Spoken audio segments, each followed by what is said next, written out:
J'ai pensé qu'aujourd'hui, on pourrait regarder ensemble tout ce qui a la notion de prédiction et de probabilité. Donc, les probabilités et les prédictions, en fait, c'est les possibilités qu'un événement puisse se produire. En prédiction, on peut parler de certains, incertains, de possibles, impossibles, pardon, et de certains. D'accord? Donc, certains, c'est sûr que ça va se passer. Par exemple, le soleil va se lever demain. Je vous le souhaite. OK? Donc, le soleil va se lever demain, c'est certain que ça va arriver. Tandis qu'il va pleuvoir des vaches, c'est pas mal dans le domaine de l'impossible. OK? Mais par contre, il va pleuvoir demain, eh bien, ça peut être possible, ça peut être impossible, ça peut être certain, on ne sait pas en fait. C'est un ou c'est l'autre, on est à la moitié des chances. Peut-être qu'il va pleuvoir, peut-être pas. De toute façon, de la façon dont parfois Météo Média prédit, je peux vous dire que... donc, on peut représenter ça sur une droite. Une droite qu'on pourrait représenter de 0 à 1, avec une demi au centre. Donc, il va faire, le soleil va se lever demain, sûr. Il va pleuvoir, c'est pas. Il va pleuvoir des vaches. OK? On pourrait également le mettre, si on voulait, en pourcentage de chance. 100% de chance que le soleil se lève demain, 0% de chance qu'il pleuve des vaches, 50% de chance qu'il y ait de la pluie. Est-ce que ça va? Donc ça, c'est par rapport aux prédictions. Les probabilités, eh bien, on les calcule souvent en fractions. C'est le nombre de chances qu'un événement se produise sur l'événement en tant que tel. Donc, par exemple, supposons que j'ai dans mon sac des petits cubes. À l'intérieur, j'ai un cube vert, un cube jaune, 2 cubes rouges. Ça va? Donc, voilà. OK? Alors, combien j'ai de chances de piger un cube vert? Donc, une chance sur 4. Donc, une chance sur 4 de piger un cube vert. Une chance sur 4 de piger un cube jaune. 2 chances sur 4 de piger un cube rouge. Si je viens les positionner dans ma droite, on pourrait dire que le vert et le jaune se situent ici et le rouge, il est là. Si je le mets dans ma droite en pourcentage, c'est le même principe. Ça va? OK? Alors, maintenant, c'est très important de savoir. J'ai le même nombre de chances de piger une verte et une jaune. On dit que mes chances sont équiprobables. L'équiprobabilité des chances. Donc, j'ai la même quantité de chances de piger un cube vert que si je mets ma main dans mon sac et que j'essaie de piger un cube jaune. Donc, équiprobable. Ça va, ça? Ensuite, tu as un deuxième terme très important en probabilité qui est l'indépendance et la dépendance et l'indépendance des tours. Alors, je te donne un exemple. Supposons que je tire à pile ou face avec un ami. On le fait 100 fois parce qu'on n'a vraiment rien à faire.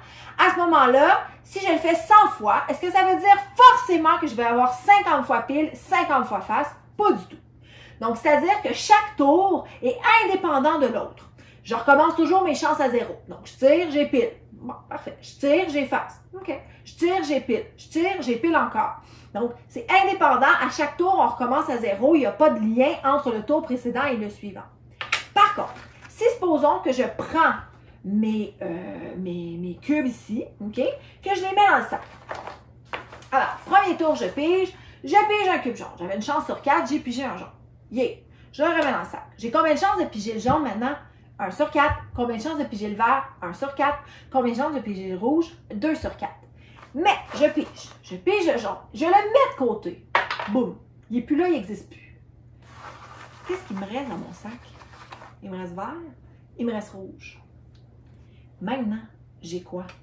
J'ai une chance sur 3, parce que le jaune n'existe plus. Une chance sur 3 de piger le vert et 2 chances sur 3 de piger le rouge. On appelle ça la dépendance des tours.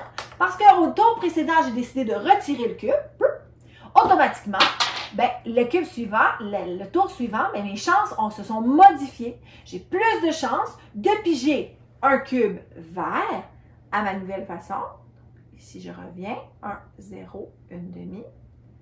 J'ai plus de chances de piger un cube vert. OK? Et j'ai encore plus de chances de piger un cube rouge. L'indépendance des tours. Vous voyez, ça s'est modifié par rapport à la droite. OK? Tandis que le 25 sous, on ne peut rien y faire. Ici, c'est un 2 $, j'avais compris. OK? Donc, voilà. J'espère que ça t'a guidé un petit peu sur la notion de probabilité, puis on se revoit pour une prochaine capsule. Salut!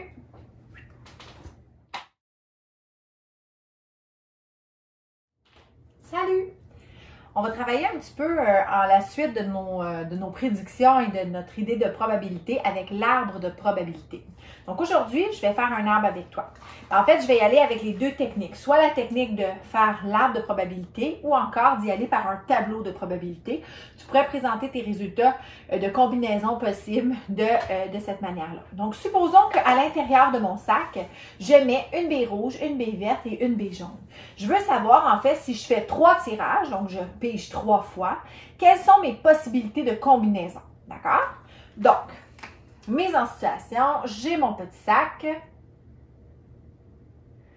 avec à l'intérieur une baie rouge, une baie jaune, une baie verte.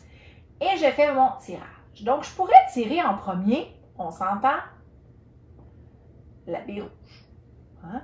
Si je pige la baie rouge en premier, à ce moment-là, en deuxième lieu, je vais piger la baie verte ou peut-être la baie jaune. Si je pige la baie rouge en premier, la baie verte en deuxième, je tire la baie jaune en troisième. Et si je fais la baie rouge en premier, la baie jaune en deuxième, j'y vais pour la baie verte en troisième. Mais ça se pourrait aussi qu'à l'intérieur de mon sac, lorsque je pige en premier, je pige la baie verte. Puis si c'est le cas, je pourrais piger en deuxième la baie rouge ou la baie jaune. Et si je pige la baie verte et la rouge en deuxième, à ce moment-là, il me reste seulement que la jaune.